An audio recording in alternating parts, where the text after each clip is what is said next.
Manager for the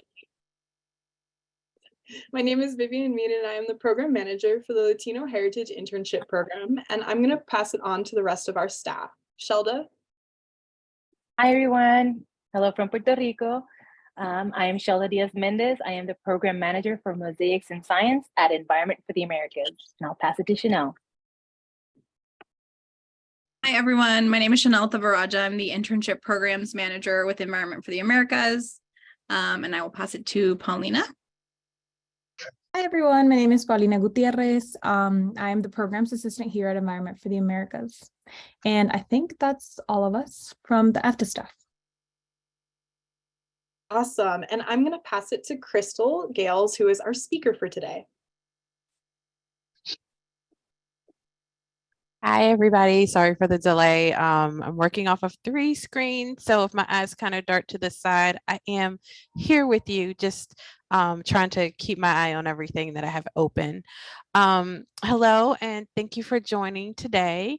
My name is Crystal Gailes, and I am a Human Resource Specialist with the National Park Service Office of Policy and Strategic Initiatives. That is in our Workforce and Inclusion Division. And today we'll be covering the basics of the Public Land Corps, also known as PLC, the non-competitive hiring eligibility process that goes along with being a former PLC member, and recognizing PLC postings through USAJOBS. So if you could go to the next slide. I think I kind of covered the objectives. And just to give you a little bit about myself, I started as a student in the Student Temporary Employment Program at the time, and I converted over to a permanent appointment through that program. So I just wanted to kind of let you know it is possible to join one of the many programs that we have and use some of those non-competitive eligibilities or those conversion eligibilities to get a permanent position with the Park Service.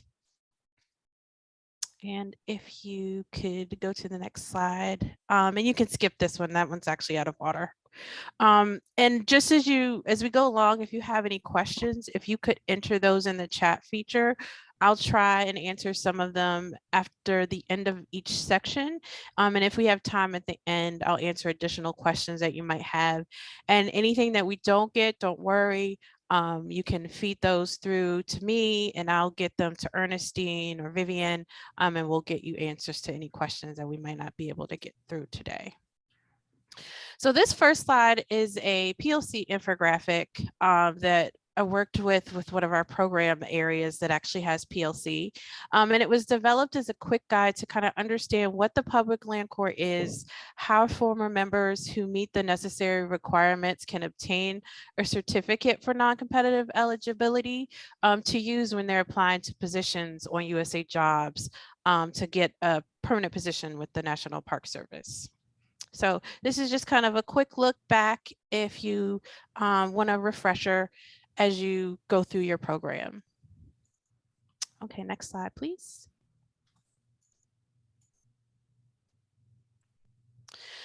So as a quick overview, since all of you are probably already members of the Public Land Corps, you might already know some of the information about the program. But just as a refresher, the Public Land Corps is a work and education program for individuals between the ages of 16 and 30 and veterans age 35 or younger. And it's run by the Department of the Interior with associations with eligible youth and conservation organizations and service corps. And there are 2 other agencies that actually have public land corps. If you could just put your phone on mute while we're doing the presentation, that would be greatly appreciated. Thank you. So there's 2 other agencies, the Department of Agriculture and the Department of Commerce, that also have PLC programs, but those should not be confused with the one that's at DOI, and they may have some variations in how they're set up and run. And so the objective of the Public Land Corps is the rehabilitation, restoration of public lands and resources and infrastructure, and also protecting, restoring, and enhancing America's great outdoors. It seeks to engage highly motivated candidates through work crews and internships under the mentorship and coaching of National Park Service staff, instills a sense of stewardship, values in the next generation of natural and cultural resource management professionals through career exploration and professional development. It expands and enhances the capacity of the National Park Service to accomplish mission critical work and high priority projects. And it seeks to attract and retain diverse and inclusive workforces to support the mission of the National Park Service and meet the needs of present and future generations. And while PLC members work alongside civil service federal employees, they don't fall into that category. However, as I mentioned before, the PLC non-competitive hiring eligibility that we'll talk about today offers one way for former PLC members to potentially become civil service federal employees. Some of the established PLC programs that we have are included here: the TTAP, which is the Traditional Trades Advancement Program, the HBCUI, Historically Black Colleges and University Internship Program, the Latino Heritage Internship Program, LHIP, Mosaics in Science, Diversity Internship Program, the Cultural Diversity Internship Program, and the Scientists and Parks Program. So these are just some of the examples of the programs that are PLC programs. So if you don't mind, let's take a look and see what programs we have participating with us today. So if you could just type in the chat and say what program you're in, that would be great. So we can kind of get an idea of who's here.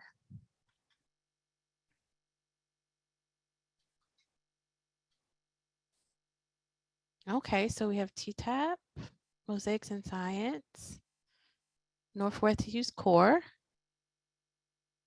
Fish and Feathers, okay.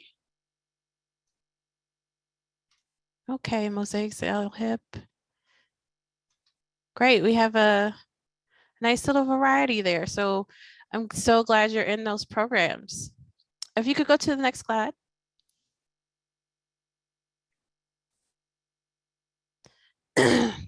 So to accomplish the previous stated objectives, like I said, we do work with, collaborate with service corps and other organizations to recruit and select participants for these programs.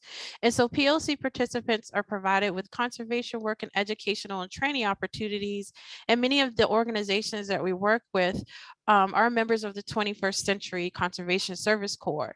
And so here are some of the examples of those partner organizations that we work with: the Conservation Legacy, Environment for Americas, Greening Youth, SCA. And if you want a complete list of organizations, or a more full list, I should say, because that could be updated, there's a link on this slide that you can access to see other organizations. And just so you know, I will note that I do believe that you will get a copy of the slide. So if there's something that you miss as we go along, you can go back to that. And I think this is being recorded, so that'll also help. Next slide, please. Thank you.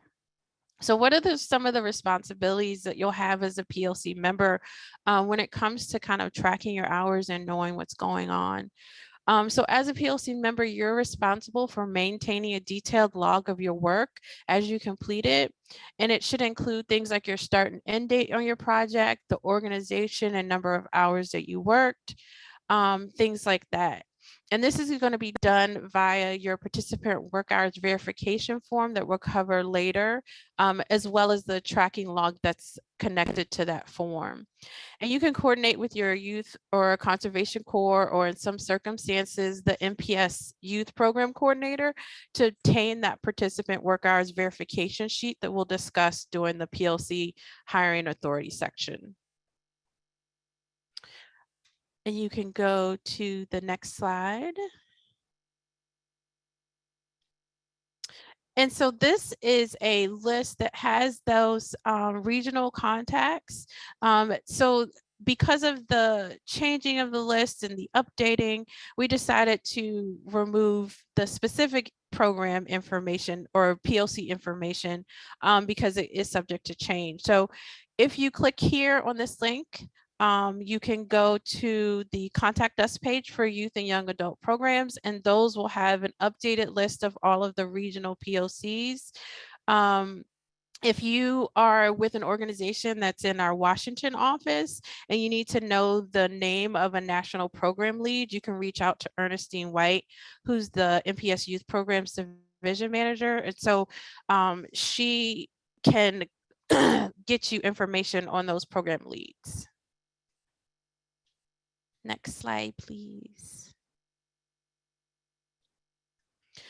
So here's kind of a checklist that'll give you a summary of some of the key things that you need to focus on at the begin, near the end of your internship, as well as what needs to happen after you complete your terms of service. So within the first month, you want to attend, which you're doing now, or view the most recent recording of a PLC webinar. So kind of get an introduction of the Public Land Corps and things that you need to be aware of as you go along sooner rather than later.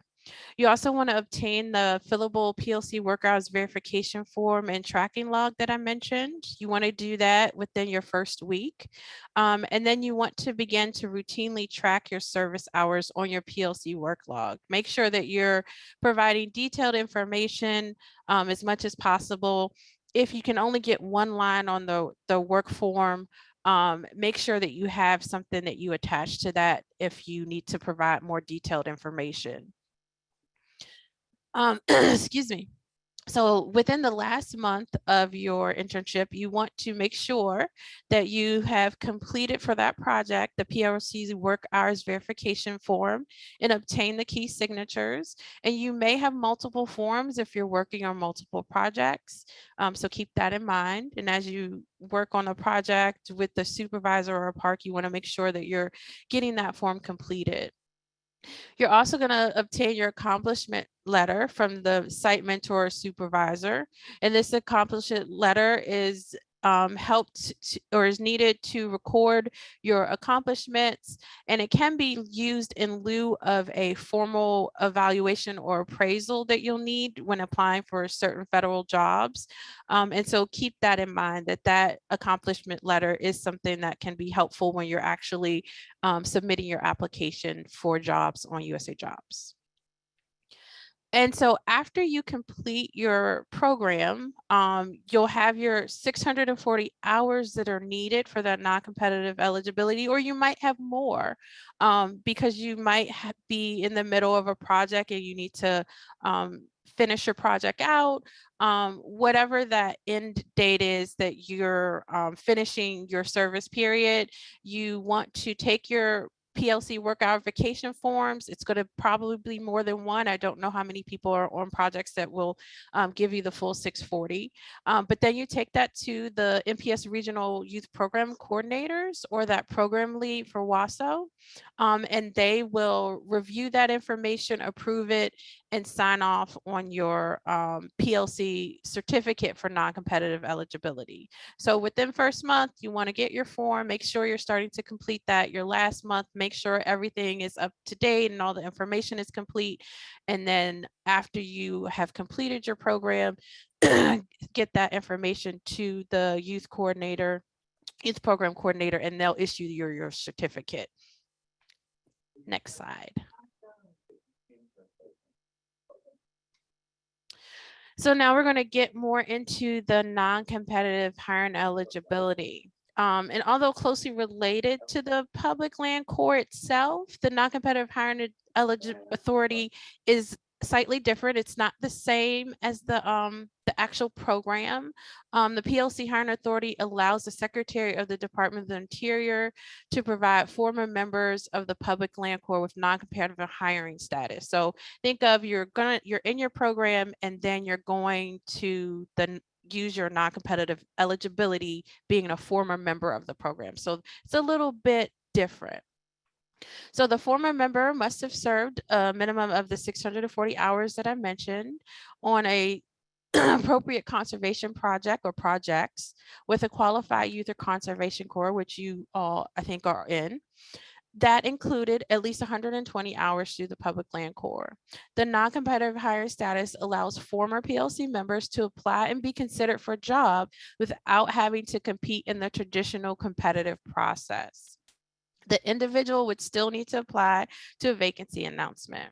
And I will note that we used to get a lot of questions on whether or not there was an age restriction for the non-competitive eligibility, and the answer to that is no. So while a PLC actual program has that age requirement of having to be between 16 and 30 or veterans 35 or younger, the PLC hiring authority does not mention any age restrictions. So if you're older than 30, 31, and you've completed your internship using those, age requirements, when you're using your hiring eligibility, you have 2 years to use it. So you may be older than 31 and that is fine. So I'm going to go back up really quick to talk about appropriate conservation projects. So appropriate conservation project refers to any project for conservation, restoration, construction, rehabilitation of cultural, historic, archaeological, those kind of resources. An appropriate conservation project must have been accomplished while you were serving as a member of a qualified youth or conservation corps. And the conservation projects do not all have to be on federal land. However, the PLC projects are done on or in support of federal or service land. So just a little nuance there. And most of you are probably doing PLC projects, I'm assuming. So for more details though on specific projects and whether or not your project is PLC or just the qualified youth or conservation corps project, you'll want to reach out to your either your regional youth program coordinator or your site supervisor to ensure that your projects are appropriate conservation projects. And as we go through the form that we're going to talk about, you'll kind of see who completes each of those sections to get more information about PLC's points of contact that you might be able to reach out to make those determinations. So next slide, please. So this is just a quick look at the forms, the paperwork that you need for that non-competitive eligibility. You need that signed hours work verification form and your certificate of eligibility. Next slide. Okay, so this is another checklist. We try to give you a checklist in case you want just a quick look at what you need to be tracking. So prior to your application, and this is for you applying to a job through USAJOBS, you want to make sure that you've completed your projects in accordance with the PLC hiring authority. In order to apply for a position, you must be a former PLC member. So again, we're mentioning that key 640 hours that you have to have, ensuring that your forms are completed, that you have your signed certificate. So all of that prior to your applying to your job. And when you go to apply to your job, you want to make sure you have these key factors, that you're meeting the qualification requirements on the vacancy announcement so that you're paying attention to that. In order to use your non-competitive eligibility, you have to apply to that vacancy announcement. It's also called a job opportunity announcement. So if you hear that term, that's the same thing.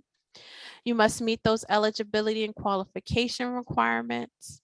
And when using your certificate of non-competitive eligibility for a position in which you're interested in, your appointment must be effective within 2 years after the date on which your service with the PLC is complete. So keep in mind that effective date is when you officially enter into the position. So you want to give yourself enough time to enter into a position within that 2-year time frame. So you have to start working by that 2 years. It's not from when you apply. And it may take a couple of months for a position to close, a selection to be made, and then all of the process of interviews to be done. So you need to keep that in mind when you're thinking of your eligibility period as well, because that is not something that can be extended. And we are in the process, I'll mention here, of collaborating with other agencies that have PLC programs to allow reciprocal use of certificates across agencies. But due to those program differences and processes that I mentioned earlier, we cannot guarantee that the NPS certificate will be accepted by the Department of Agriculture or the Department of Commerce. So right now, those are just used within the Department of the Interior, which includes NPS, Fish and Wildlife, all of the bureaus that are under the department. Next slide, please. So this is the form. This is the participant work hours verification form that I mentioned. The next slide will show the hours tracking sheet. Again, you'll receive this form from your youth or conservation contact, your regional program contact where you work. You might have some supervisors at your site have access to this form, but you should be able to get this form from a number of places. And as a reminder, it's your responsibility to track your hours and have each position documented.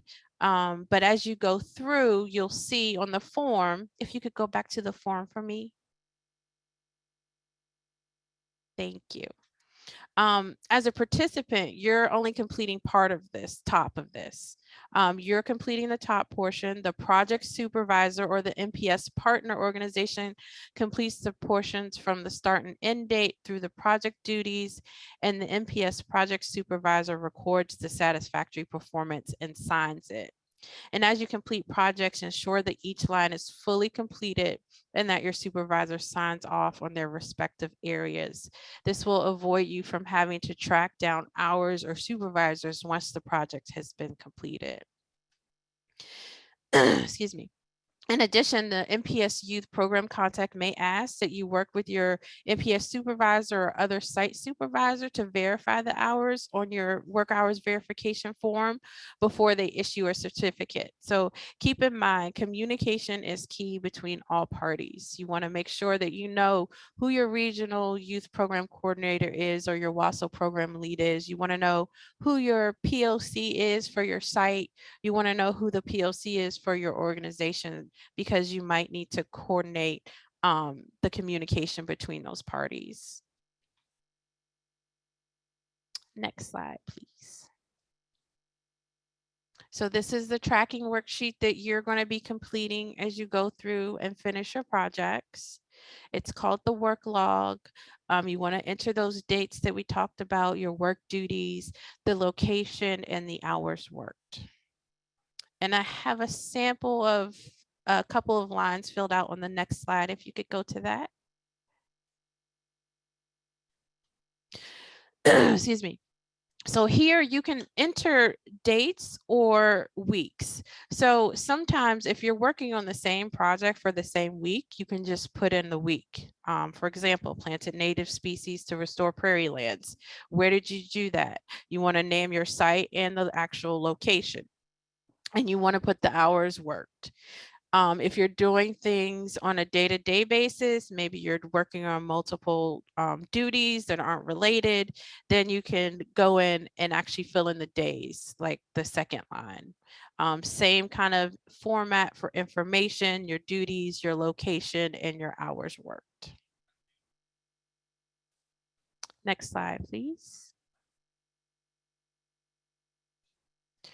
So these are the PLC form instructions. So don't worry if you missed who I said was completing what. We do have that attached to the back of the form to kind of instruct you who needs to be filling out what information actually goes and where. So hopefully this is helpful as you're going through and completing the forms.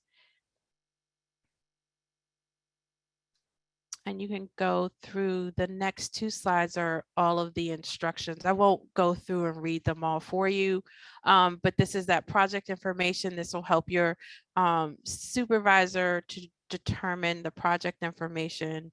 The law for the public land corps is there. That information is helpful when they're trying to determine the project information. Next slide. And this is instructions for your work log, which we just went over. I think those might be the same examples. So that kind of works out. Next slide, please. And so this is the certificate of non-competitive eligibility that you'll get from your regional youth program coordinator or your WASO program lead. Has all of the information that is needed to certify that you've done all of the 640 hours, how much were completed on or in support of the service lands. So it was a PLC project, it met the conservation requirement. So all of that is going to be certified on this form, and you'll get that after you've completed your service. So I will note that this information, this form, can't be completed until after you are finished your service, because the non-competitive eligibility is for former PLC members. I know a lot of people want to get started early before they finish their project, but the coordinator or program lead cannot issue this until after you're a former member. Next slide, please. So again, this is another quick look that we hope is helpful. It kind of gives you the PLC process overview from tracking your work to recording it on the form, ensuring you have all your requirements, obtaining your certificate, and then applying through USAJOBS for an actual position using that non-competitive eligibility.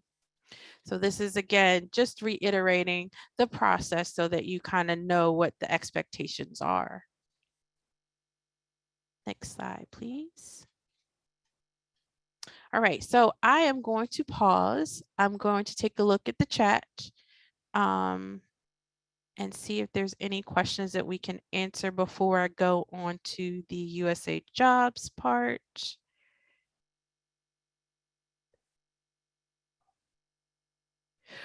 So how long does it take for the certificate to be approved?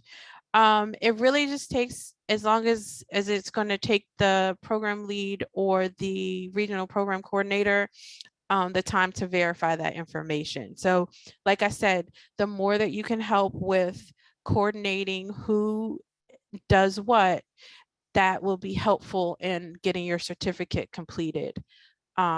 So it varies depending on, what information needs to be verified and how easily it can be verified. If the 640 hours worked, does that mean that if your internship is only around 12 weeks, you wouldn't meet this? So yeah, excuse me, yes, you may, as I mentioned before, have to work on multiple projects to get that 640 hours. You might even have more than 640 hours after all is said is done. Oh, someone answered that. Thank you. Let's see. Okay, and Ernestine answered that question. I'm sorry. We do have one last one. It says, do we need a certificate for each conservation project or just when we finish 640 hours? Just when you finish the 640 hours. They're not going to give you a certificate after each project. You have to, in order to get that certificate, you need that 640 hours. But they can fill out verification forms with the hours. If they do at one park and then they do hours at another park, they'll have 2 verification forms filled out. And Correct. Then they send both of them for the certificate. And then they'll get 1 certificate. Correct. Okay. Yep. And then we have a question. How do we identify the difference between PLC hours versus non-PLC hours? Are the non-PLC hours considered trainings, like when they work on their blogs and webinars? So in terms of the non-PLC hours, that's has to do more with whether or not the project that you're working on has PLC hours as the authority. So there's requirements in the agreement to document whether or not it's a PLC project, and they have to be doing specific duties. So that project information is definitely something that's going to be on a case-by-case basis that you need to work with your site supervisor and your regional coordinators to determine whether or not it's a PLC project. In terms of how your time is coded, I believe that's something different. Like each organization has their own timekeeping process. So I will defer to the, I guess, timekeeping process of how your organization is tracking that. Crystal, I will just add here, I would just recommend documenting everything on the form. The regional or the national coordinator will review the document and determine what is a PLC appropriate project and determine if you have enough hours.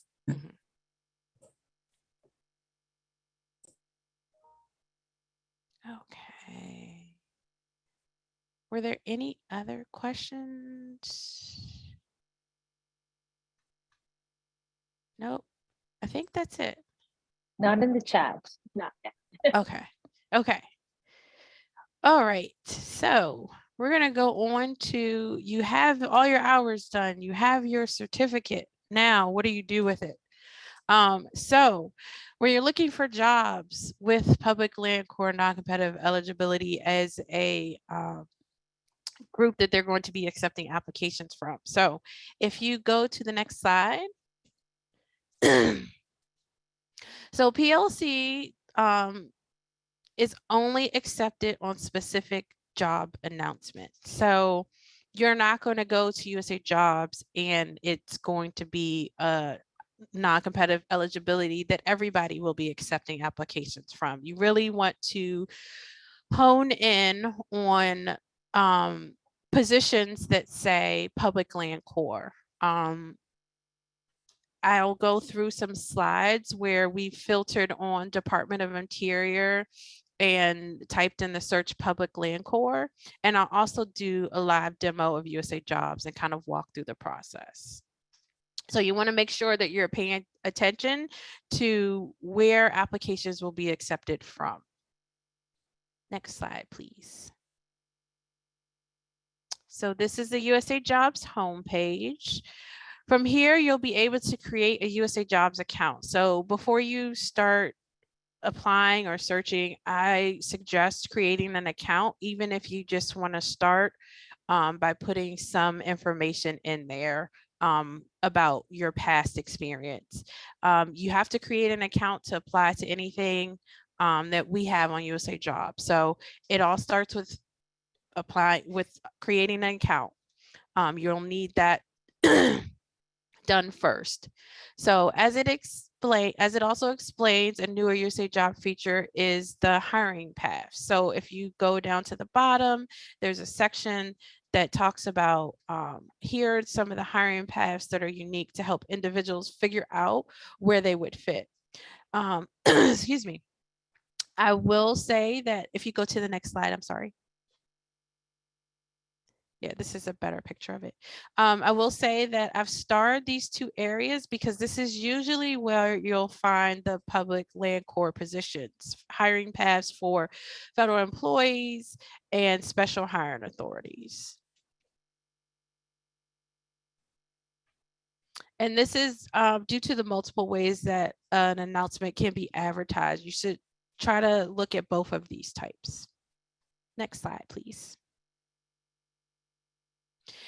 So I filtered on public land core. That's where we want to type in. I use quotation marks to make sure that they're finding exactly that term, because if not, you'll have everything with public, everything with land, and everything with core. So you want to make sure that you're using those quotation marks to find positions. Next slide, please. And here's just an example of where you will find the actual term public land core. A lot of times it's in the clarification from the agency section. And this one, if you'll notice, says federal employee. So that gray star that I had starred, that's why you kind of want to make sure you're selecting that, because it will fall under those types of hiring paths. Next slide, please. So when you're applying for a job, excuse me, here's a list of common required documents on the vacancy announcement. Do not assume that this is all of the required documents. This is a small list that's specific to which you want to make sure you have being a former PLC member, but make sure that you're looking at the entire announcement and what the required documents are. So for former PLC members, you need your work hours verification form, your certificate of eligibility.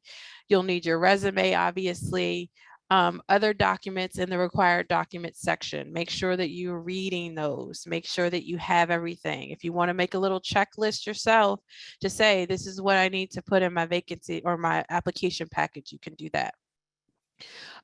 Announcements may require a performance appraisal. Going back to that statement that I made about your accomplishment letter, that is something that you can use to support in lieu of a performance appraisal. But you also need a statement. So you'll need a statement saying something to the effect that I'm a non-federal employee. I do not have a performance evaluation. However, I have included an accomplishment letter. So you need both things. You need that statement as to why you don't have a performance appraisal. And you also need your accomplishment letter that you can put in.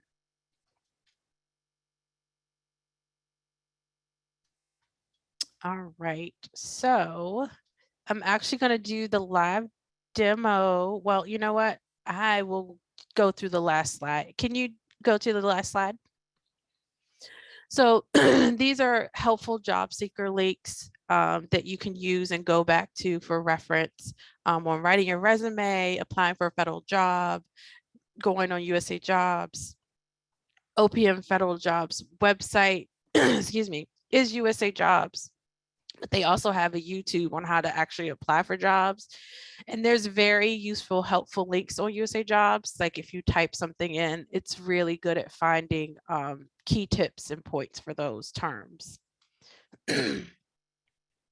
Okay, so now that is the end of the actual presentation before I do the live demo. So if I want to share my screen, can I, okay. Let me open this. I have to move some things around here.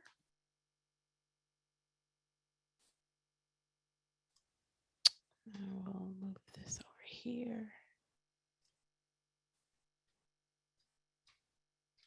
Okay.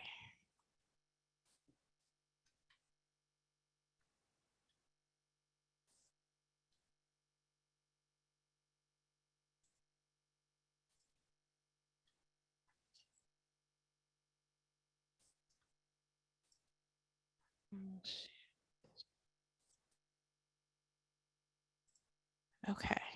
Can everybody see that?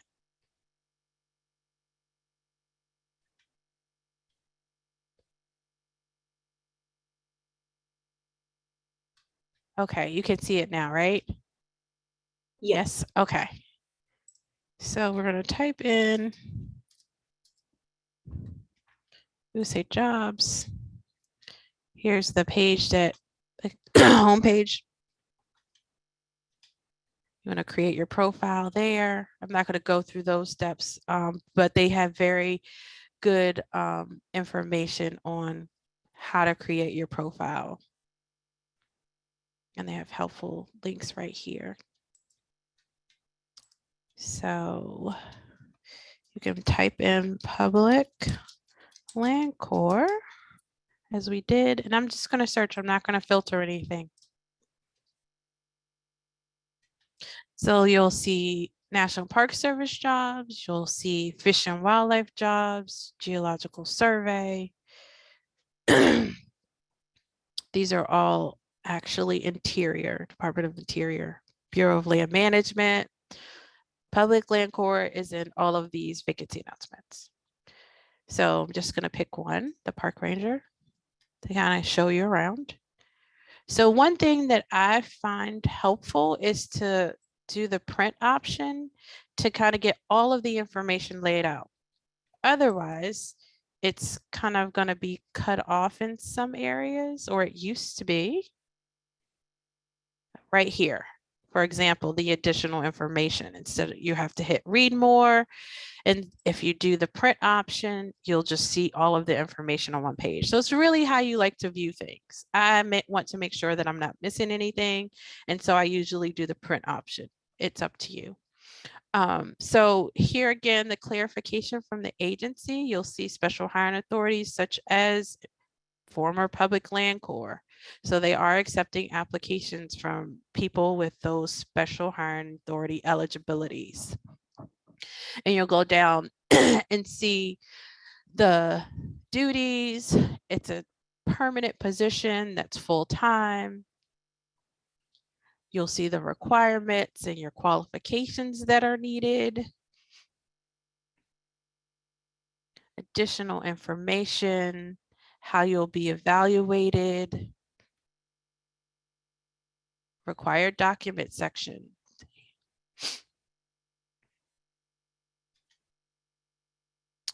And how to apply here. So usually, and I'll click the preview, they have a preview of the questionnaire that you'll have to answer as part of the application process. And they'll have a question in here about your Public Land Corps eligibility. Let me see, here it is, 6.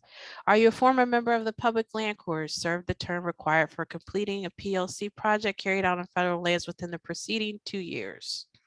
Served it, so they go into details here. This is really specific. So, and then that you meet OPM qualification standards. So if you answer yes to that, you will go into a certain category or eligibility category for non-competitive eligibility. So I just wanted to walk you through that really quickly, just so you kind of get an idea of what it looks like, what steps you need to take. Go ahead and start a profile with USAJOBS. Even if you're not applying, it's helpful to just start sooner rather than later.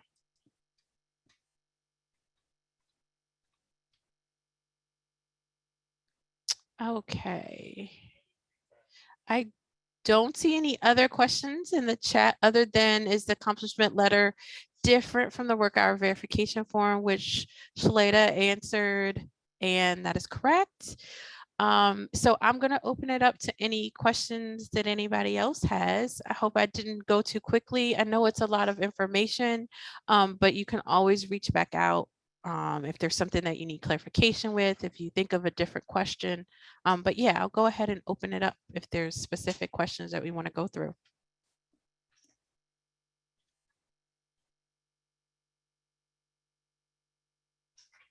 Mute yourself. Giselle? So I actually had a question.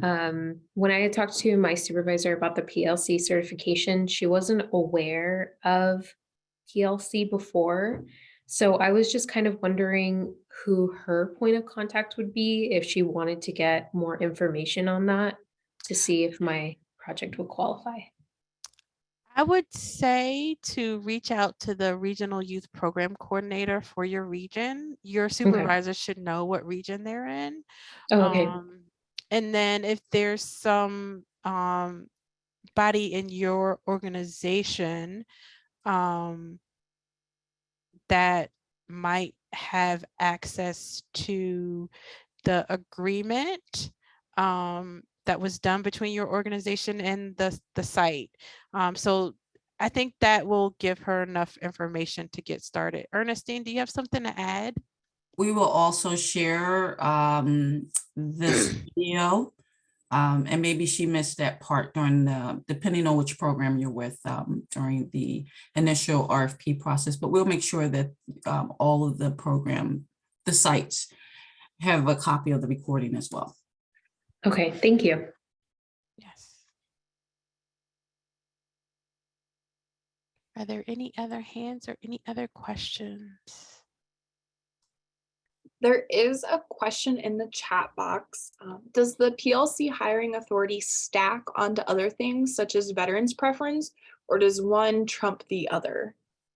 No, so veterans preference is used during that more formal competitive process.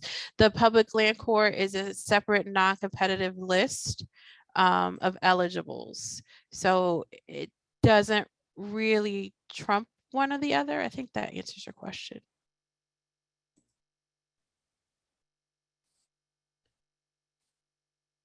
Okay.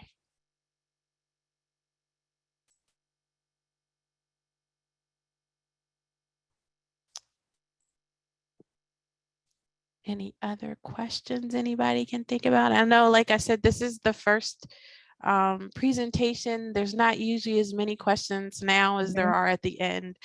So. Hi, Crystal. I'm Shelda. I appreciate it because I've been in your webinars before, but I think this is the first time that I really paid attention to what happens after I get my certification, because usually we just got to the part where the interns are trying to, fill out that verification hour form. But now that we've been in the program for a couple of years, they're coming back. How do I use my PLC hours? So I really appreciated your explanation. So when they come back, you're saying that they have to apply to a job months before those 2 years are up, because it may take a while for them to get the job, actually, to use that certificate. Can you clarify on that timeline, please? Okay, so you can't actually get your certificate until you're done your hours. And so I know a lot of people want to start, hey, can I just get my certificate? I'll be done my project in like a month or something. But we can't issue the certificate because it's for former members. And so you're not a former member while you're still working on your project. And so you'll have to wait until you're complete your service on your project, and then you'll get your certificate. But it's helpful to know ahead of time, where do you get your certificate? What information do you have? All of that will help speed up the process, making sure that all of your points of contact are aware. Hey, I'm done my project next week. I'm going to be submitting this. Is this a good contact information for the regional youth program to contact you? So making sure that those key things are done ahead of time before you get your certificate or before you submit it to get your certificate is very helpful. And then after you get your certificate, then you can apply to the vacancies that you see and attach that to your application. It does take a month or so for the vacancy announcement to close, for a certificate to be generated, for interviews to be done. So kind of factor that in your timeline. If you see something that is closing in a month, 30 days, but your certificate is ending in like 30 days, that's not going to be enough time for you to enter on duty. So just kind of keep that in the back of your mind as well. So what is the non-competitive aspect? So I mentioned that earlier. It doesn't mean that you're going to get a job over non-PLC applicants. It just means that you're going on a different list, and you don't have to go through as rigorous or competitive as a process as someone who was just a normal citizen without any other non-competitive eligibility. There's a veterans preference. There's a number of things that go into the competitive process that you bypass by having non-competitive eligibility. Is the accomplishment letter to be received from the program supervisor, the program you're working for, or is it a written? So I am not sure about the format of the accomplishment letter. I don't know that they're all the same. I think at the end, each program site supervisor, and many of our partners are really good in coordinating, making sure you get a letter from your site that shares the accomplishment along with a partner letter. So they're just going to give you an overview of what you accomplished during your service, and that comes from the park site mentor supervisor, and you should get that along with or around the same time with your certificate. We typically like to share that as a package. So that should, so typically you should get it around that time, but you want to make sure that you have some sort of record like that when you leave at the end of your service. The 2-year period begins after you complete your service on that last PLC project. And that date will be on your form. So you'll know when the 2-year period begins.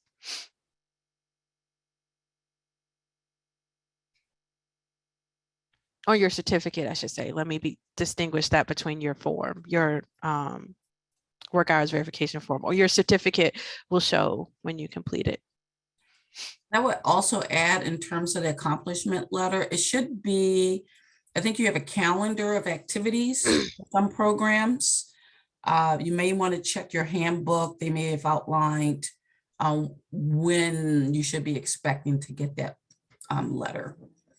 And I can add to that, Ernestine, if I may, because at least for Mosaics interns, we sent out to our supervisors asking them to fill out and discuss the work plan. So you can use that work plan to fill out their verification hours and you have your big tasks on there, and then you can add detail to that. But that's the way to go to document what are your accomplishments in your service. So that's important that you document all of that. So it sounds like if you keep a document of tracking, it not only helps with you filling out your form, but also getting your accomplishment letter accurate.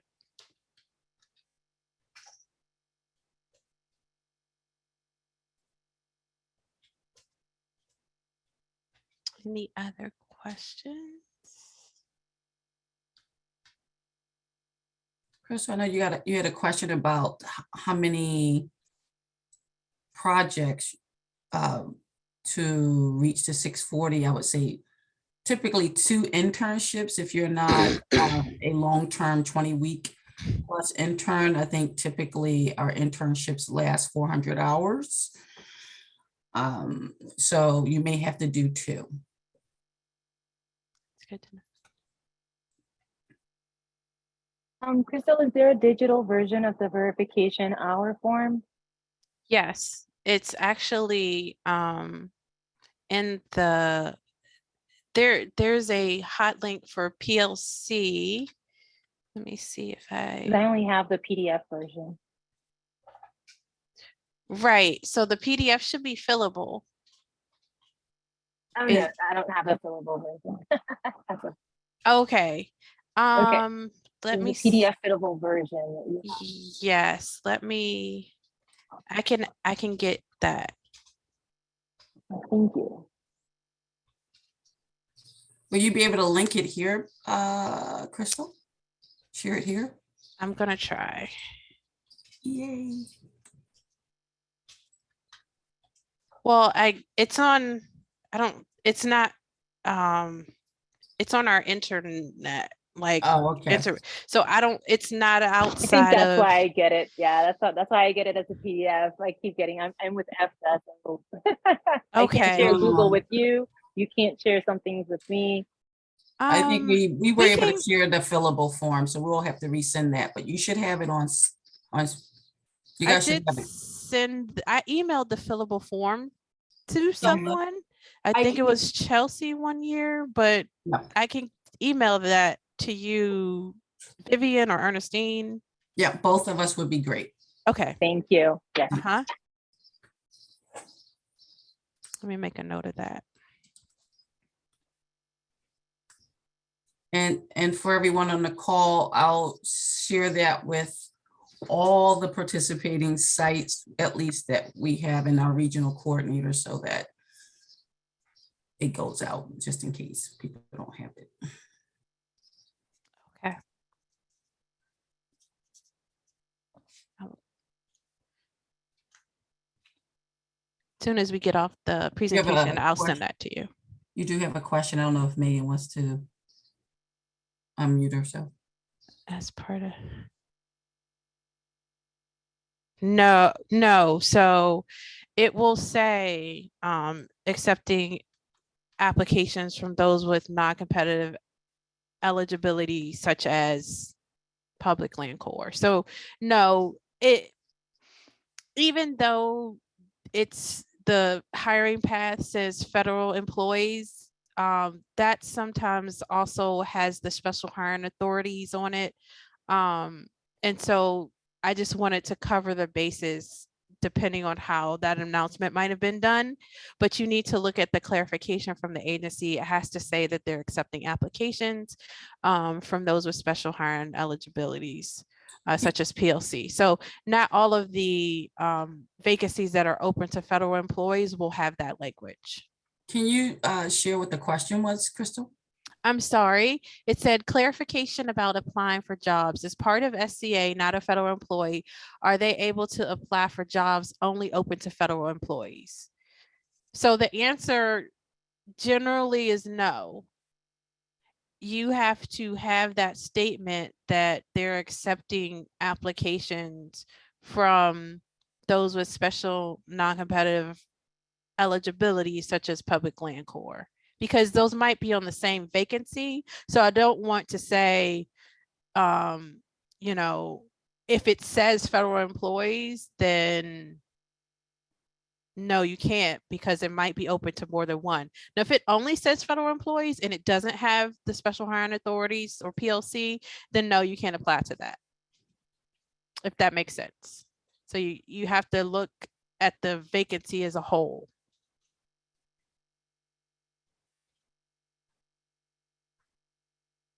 Does that answer your question, Megan?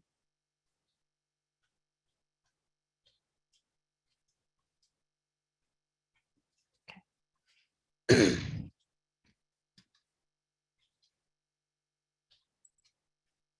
Chris, you have another question in the chat. Is it still beneficial if you're applying to a job that open to all US citizens? No, because then if it does not say that they're accepting those eligibilities and it's only all US citizens, you're going through the normal competitive process. You're not going to be placed on a non-competitive certificate.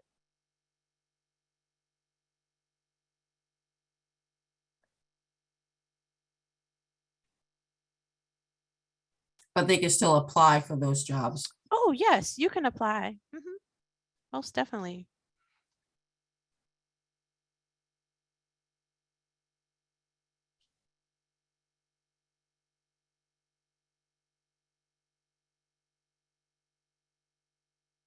Any other questions?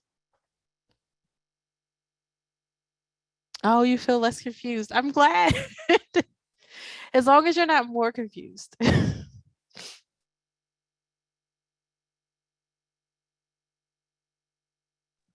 And we will see you again at the career workshop, right, Crystal, in Washington, D.C. I don't know. Yeah. Yes, we will have you again. Well, just so that for everyone on the call, the Mosaics in Science and the Latino Heritage Internship has a career, a workshop at the end of the program.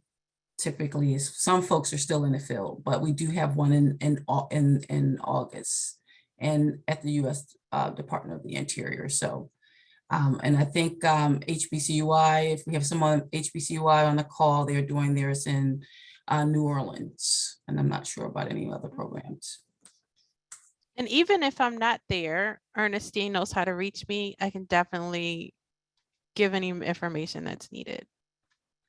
We hope that you will be there. I was going to say. Yeah, I mean, and basically for those who are on this call, what Crystal covers, and we'll have another HR specialist, Doug Howell, for the direct hire authorities, a different authority. They're going to talk about next steps now that you've completed your internship or soon to be completing your internship. So it's like a refresher, and then just really walking through that process. Okay, so that's that second thing that I do in the year, then Ernestine, the second part of this. The second part. Okay.